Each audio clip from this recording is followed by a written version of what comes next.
आईनी अदालत का मकसद सुप्रीम कोर्ट के चीफ जस्टिस की पावर को ख़त्म करना है।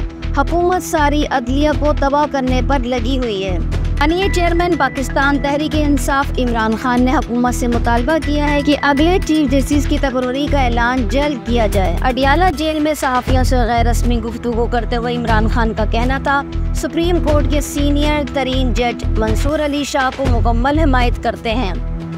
बानी पीटीआई का कहना था, आईनी अदालत का मकसद सुप्रीम कोर्ट की चीफ जस्टिस की पावर को ख़त्म करना है। हुकूमत सारी अदलिया को तबाह करने पर लगी हुई है। इमरान खान का मजीद कहना था, इलेक्शन फ्रॉड को कवर करने के लिए इनको अपने जजेस चाहिए। ये चाहते हैं कि पीटीआई किसी भी तरह से ऊपर ना आए।